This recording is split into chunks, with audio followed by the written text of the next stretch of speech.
Et donc durant cette première phase, j'ai perdu une grosse dizaine de centimètres de tour de taille. J'ai perdu peut-être aussi une bonne dizaine de kilos. De tous ceux qui sont présents, quand je t'ai vu de loin, j'étais ah ouais, je dis à Marie-Gérald, je ferais putain, Seb, il a changé. À 50 ans, j'avais atteint je t'avais dit, hein, la meilleure shape de ma vie en fait.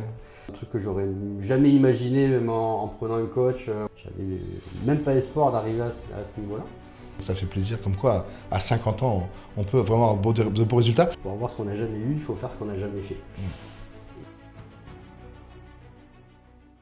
Sébastien, bienvenue. Je suis Salut, content Georges. de t'avoir aujourd'hui, après, ça fait beaucoup plus d'un an et demi qu'on travaille ensemble maintenant. Ravi de profiter de cette occasion de la deuxième rencontre annuelle de la Team Machine ici sur Toulouse pour faire cette interview avec toi. Donc d'habitude c'est souvent en distanciel, mais là on a l'occasion de le faire en face à face, donc c'est encore mieux.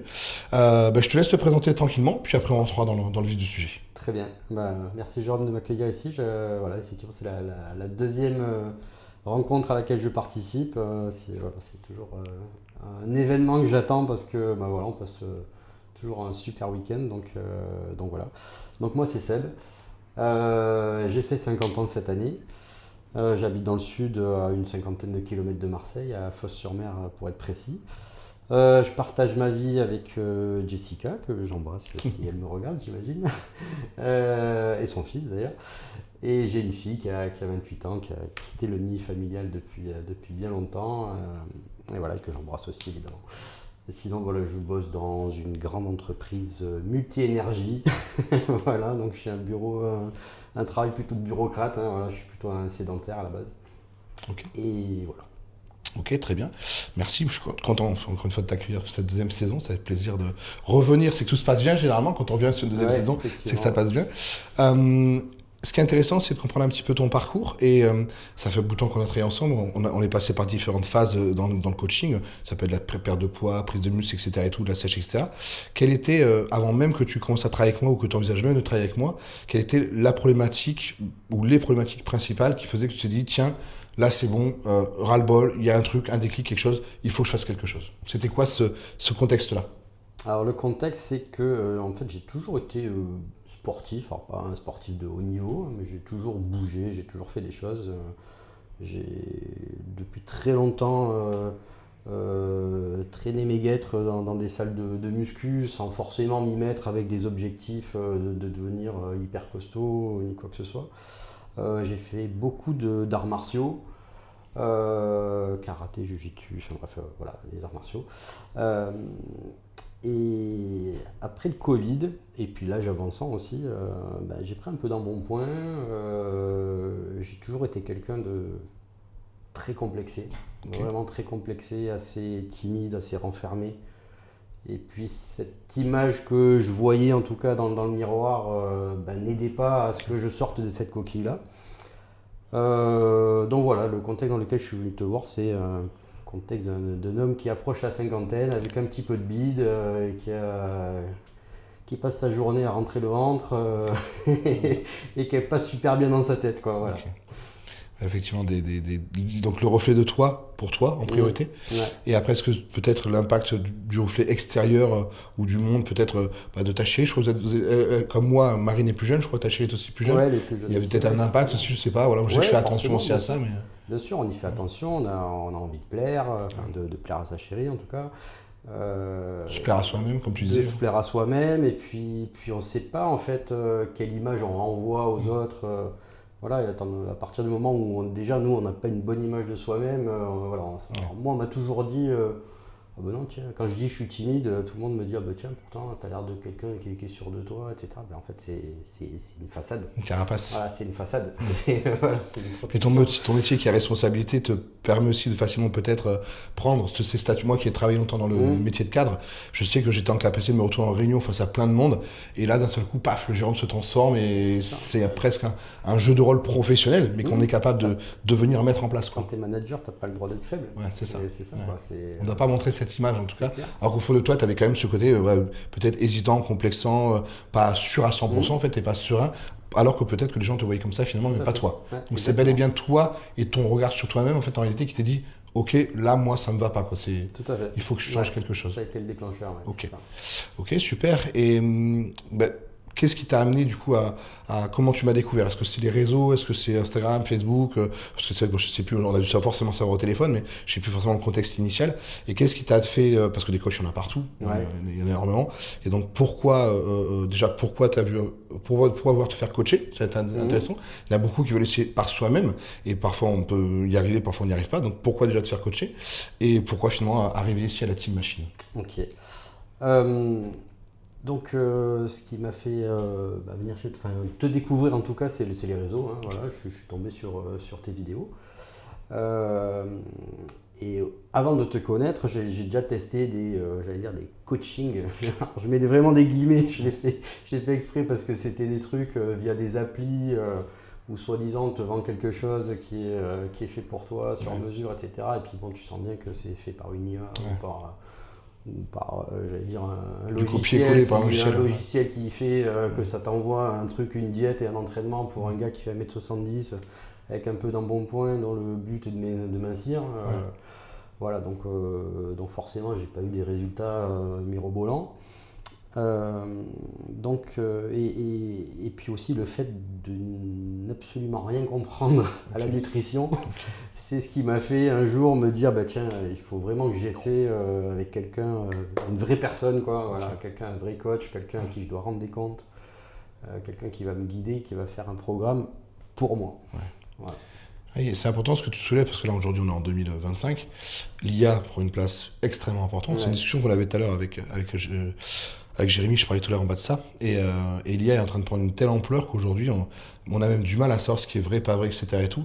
Et la réalité, c'est que déjà qu'il y avait des applications à l'époque, moi je sais, sur internet, tu cliquais je suis un homme, j'ai tel âge, tu remplissais un questionnaire, et ils te disent que dans les 24 heures, tu reçois un plan de diète, etc. Et tout. En fait, même pas 3 minutes après, tu l'as. Tu te dis bien que c'est pas quelqu'un derrière son écran à l'affût, il y a Seb qui arrive, vite, allez, c'est bon, il a fait son truc. Voilà, c'est des machines qui répondent à des cases avec des si il a mis ça égale ça, s'il a fait ci égale ça. Donc il n'y a pas de personnalisation. Ça peut quand même amener des résultats. Moi, je sais que je connais des gens qui ont déjà eu des résultats avec ça, mais en l'occurrence, ça a testé, c'est pas ça n'a pas fonctionné. Voilà, donc j'ai testé 2 programmes comme celui-ci avant de me décider à prendre un vrai coach. Et je suis tombé sur tes vidéos. J'ai aimé ta façon de présenter les choses, j'ai aimé ta façon, ta franchise, j'allais dire, même juste dans tes vidéos. Après, je l'ai apprécié encore plus quand on s'est parlé en vrai, mais voilà, je sentais qu'il y avait quelque chose de vrai dans ce que je sentais qu'il y avait des valeurs dans ce que tu souhaitais transmettre. Et du coup, voilà, je t'ai envoyé un message, on a pris rendez-vous par téléphone. Ouais, c'est ça. Et puis voilà, c'est parti de là et ça va faire 2 ans dans un mois. Ça fait déjà 2 ans. Ça fait 2 ans dans un mois, voilà, donc ça passe vite. Hein. Ouais, ça passe super vite. Ok, donc on est passé par plusieurs étapes. Première étape, phase de dégraissage. Dégraissage, ouais. Ensuite, on a fait une première prise de masse. On avait refait un dégraissage plus fort encore. Ouais. Et là, on a re-attaqué une prise de masse. Tout à fait. Ouais. Avec un physique qui a bien changé. Moi qui t'avais pas revu depuis l'année dernière. Alors, enfin, je te vois en photo, etc. Et tout dans les bilans. Mais c'est vrai que de tous ceux qui sont présents, quand je t'ai vu de loin, je dis ah ouais, je dis à Marie-Gérald, je suis putain, Seb, il a changé. Vraiment. Mais même quand j'ai attrapé ton épaule, c'est rigolo. Parce que, tu sais, moi, par habitude, je sens cette maturité musculaire, cette durceur à force et l'habitude. Tu vois, et je dis ah ouais, quand même, Seb, ça a bien changé. Donc ça fait plaisir. Comme quoi, à 50 ans, on peut vraiment avoir de beaux résultats. Justement, en termes de résultats, si tu as des chiffres que tu te souviens ou autre, qu'est-ce que tu pourrais partager? Parce que souvent, au-delà on peut mettre, je mettrai par-ci par-là la photo avant-après, effectivement, je mettrai peut-être le tout début, l'intermédiaire et la finalité avant même qu'on attaque la prise de masse. Et voilà un petit peu de qu'est-ce que ça a changé à la fois peut-être chez toi physiquement, par rapport aussi à ce que tu parlais en introduction, un peu de manque de confiance, de bien-être, etc. Tout. Voilà, au package complet, qu'est-ce que tu peux nous en dire? Alors, effectivement, le premier dégraissage, la première phase n'a pas été spectaculaire, forcément, parce que voilà, on a enlevé tout ce qui était en trop, j'allais dire, avant de construire quelque chose. On a fait des bases. Ouais. T'as quand même perdu pas mal de kilos de graisse quand même. Ouais, c'est vrai que c'est pas spectaculaire sur le côté, on fait du muscle, mais sur la partie dégraissage. Voilà, c'est spectaculaire parce que je me suis retrouvé mince à la fin de cette phase-là. Mais elle était nécessaire. Enfin, j'ai compris qu'elle était nécessaire parce que on en parlait justement aussi tout à l'heure, parce que tu dis les choses. Des fois, ça fait pas plaisir. Mais... Non, ça fait pas plaisir, mais après, il suffit de le comprendre. Enfin, il faut accepter que voilà, ton professionnalisme. Il faut accepter d'écouter ce que nous dit un pro. Je dis souvent que je suis là je suis pas là pour vous vendre du rêve, mais pour aider à atteindre un rêve. C'est pas la même chose. Mais c'est exactement ça, et c'est ce que j'apprécie chez toi, parce que ouais, voilà, tu m'as remis les pieds sur terre. Parce que moi je t'ai dit tiens au téléphone ouais, j'aimerais prendre de la mâche sèche voilà. La fameuse mâche sèche, la fameuse The Famous et ben ça n'existe pas, voilà. Donc ça il a fallu déjà que je l'apprenne, enfin que je l'intègre, je l'ai intégré, je l'ai accepté sans souci, j'ai suivi le processus, et donc durant cette première phase j'ai perdu une grosse dizaine de centimètres de tour de taille. C'est vrai que tu avais une capacité, enfin ton physique, parce que tu as un petit gabarit, etc. et tout, mais c'est vrai que tu avais vraiment cette particularité de stocker vraiment sur la partie bas du dos, nombril et tout ça. C'est vraiment là, on avait vraiment une bande, on verra sur la photo, je me souviens de l'image encore en tête, je crois que tu as un boxer kaki, je crois, de base, avec, et on voit vraiment qu'il y a vraiment un ancien gras qui traîne là depuis. Qui était là depuis depuis mon adolescence en fait. Et ça, souvent aussi, c'est un gras qu'on a tendance à stocker à partir de la quarantaine, plus facilement que quand on a 20 ans, etc. quoi. Mais voilà, ce gras-là était là depuis quasiment mon adolescence. En fait, sous le nombril, j'ai jamais réussi à perdre.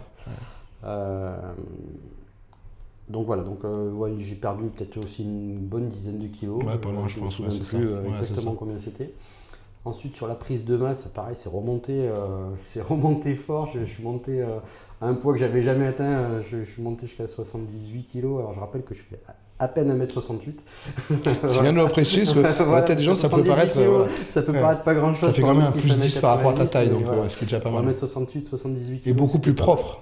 Et plus propre, effectivement, voilà. Et c'est là que j'ai commencé à voir, sans forcément l'intégrer dans mon cerveau, mais j'ai commencé à voir qu'effectivement mon corps était en train de changer. La carrure se changer. Mais dans ma tête, j'avais toujours cette image-là qui reste. Hein, voilà, c'est comme les anorexiques qui se voient toujours gros. Ben voilà, moi j'avais toujours cette image-là, même si on me disait. Je te rassure, je ne me vois pas si musclé que ça. Hein. J'ai toujours l'impression qu'il m'en faudrait plus. Hein. Pourtant, j'ai une belle armoire normande devant moi. Et ouais, voilà, même si les gens me disaient autour de moi, et ma chérie, la première, elle me disait, ah, t'as changé, t'as pris du muscle, machin, mais je le voyais sans le voir, quoi. Ensuite, on a refait une sèche. Là, c'était plus trop un dégraissage, c'était plus une sèche. C'est important de le préciser. Le mot, c'est bien que tu dis ça, parce qu'on sait que j'ai du dégraissage par défaut. Mais souvent, moi, j'aime bien passer par une première phase qui est du dégraissage, parce que dans le dégraissage, c'est vraiment ciblé, pur, enlever le gras, etc. et tout. Alors que quand on passe dans une phase plutôt sèche, c'est parce qu'avant, on a fait une prise de masse. Tu as acquis une certaine masse musculaire supplémentaire par rapport à avant. Et le but, c'est d'essayer de maximiser ce que souvent les influenceurs vont appeler prise de masse sèche, c'est-à-dire de garder ta masse musculaire acquise et d'enlever le superflu de gras qu'on a fait, mais toujours en essayant de minimiser le fait de perdre du muscle. On en perd toujours un petit peu, mais de garder ça. Et donc c'est bien que tu parles de sèche, parce qu'effectivement, c'est pas le même rapport de composition corporelle. On ne cherche pas la même chose. Voilà. Et donc là, durant cette sèche qui a duré 5-6 mois à peu près, puisque oui, il faut rappeler aussi une chose, j'avais dit à Jérôme, je veux un cadeau pour mon anniversaire, donc pour mes 50 ans, j'ai dit je veux voir mes abdos pour la première fois de ma vie. Voilà, donc mon anniversaire était au mois de mai, et donc on a commencé la sèche début janvier, quelque part par là, et au mois de mai, voilà, j'ai vu mes abdos pour la première fois de ma vie. Avant de partir en croisière. Avant de partir en croisière, voilà, à 50 ans, j'avais atteint je t'avais dit, la meilleure shape de ma vie en fait. Un truc que j'aurais jamais imaginé, même en prenant un coach. Voilà, j'avais même pas espoir d'arriver à ce niveau-là. Donc, et tout à l'heure, on parlait de mindset, d'acceptation du changement, ce genre de choses. Et un jour, tu m'as demandé si tu pouvais diffuser le avant-après. Je te dis, écoute, ouais, si ça peut t'aider dans ton boulot, etc., vas-y, il n'y a pas de souci pour moi.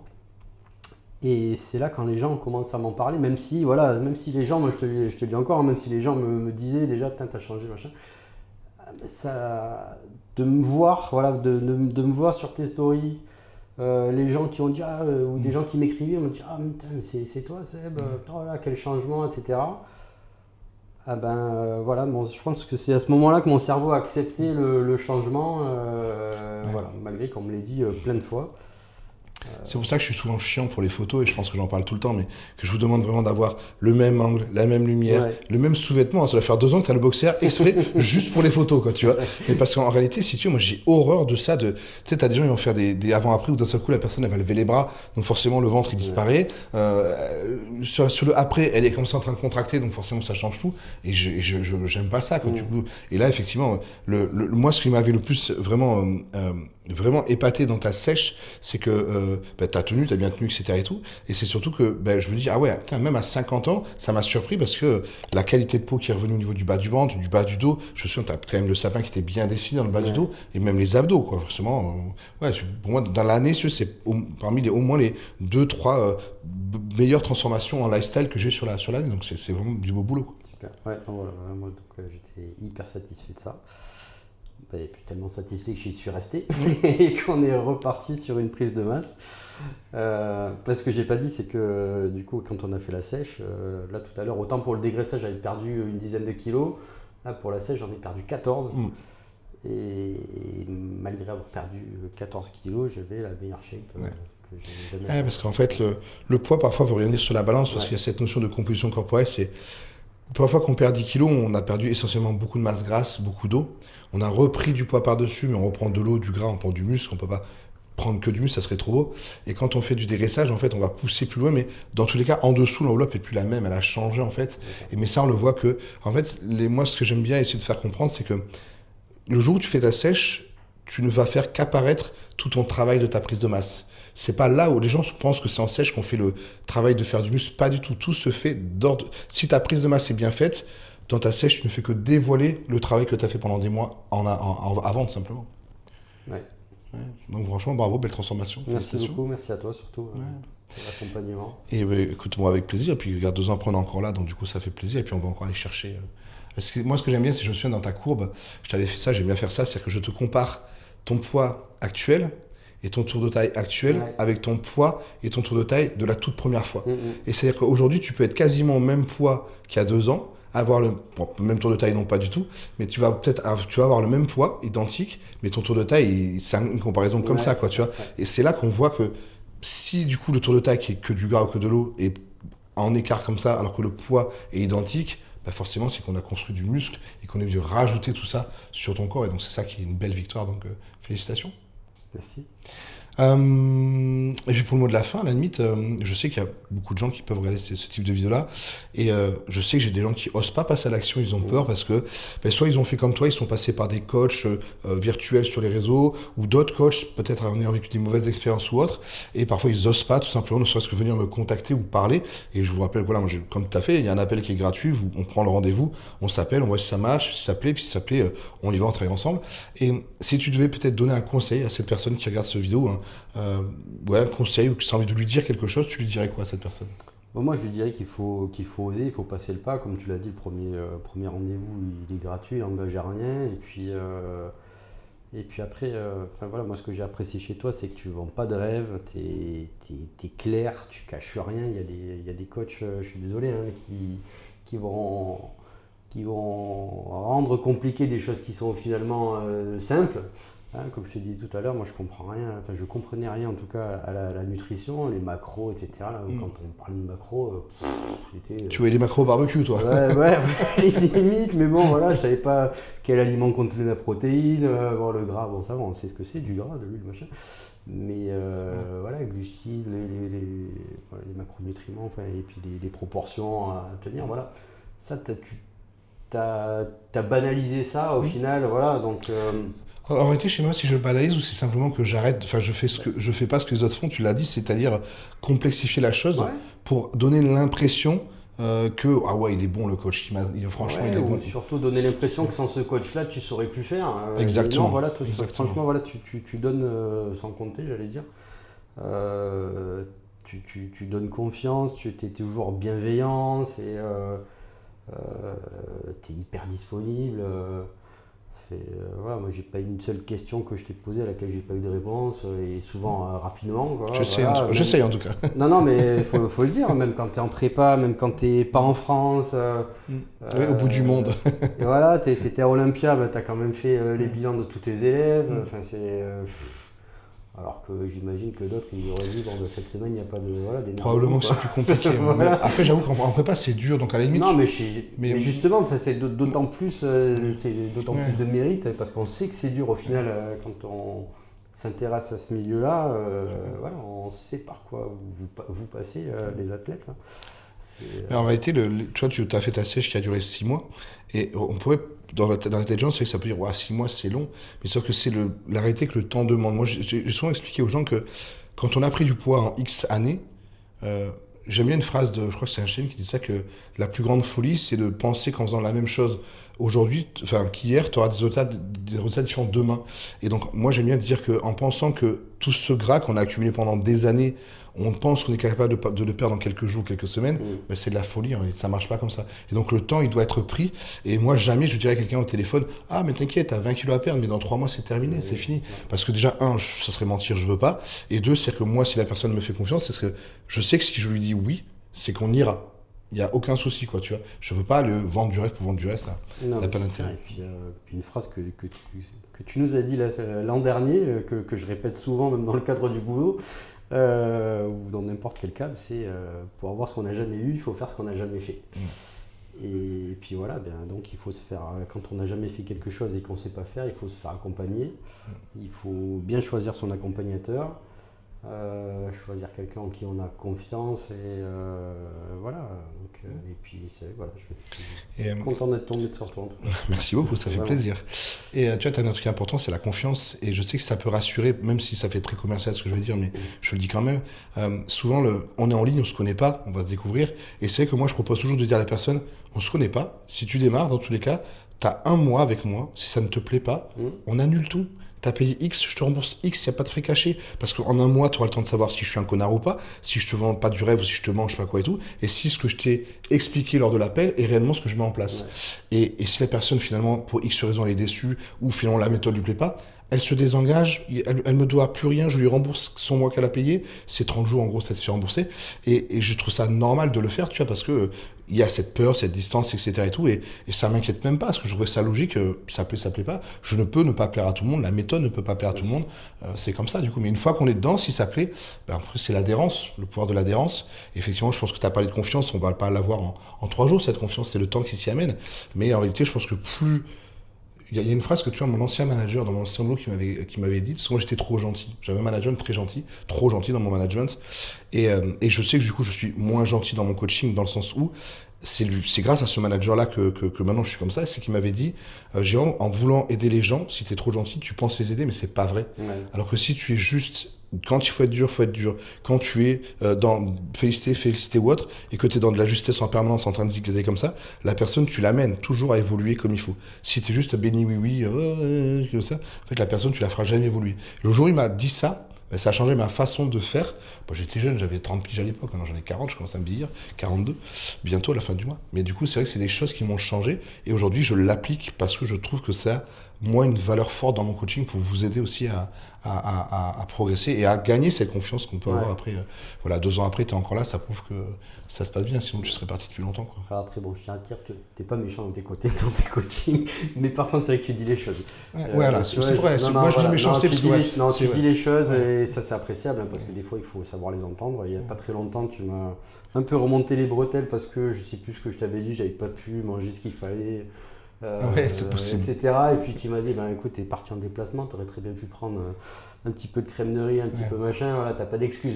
Et puis après, t'es forcé de constater que... disons que je vais pas juste crier pour crier, je vais vous ramener qu'il y avait une possibilité à côté. Quoi. Et puis voilà, force est de constater que je me dis après coup, merde, c'est vrai, il avait raison, je me suis trouvé une excuse. Quoi. Après, c'est normal parce que tu sais, quand on a une période longue en sèche comme ça, Fred il m'a fait pareil il y a pas longtemps, tu vois.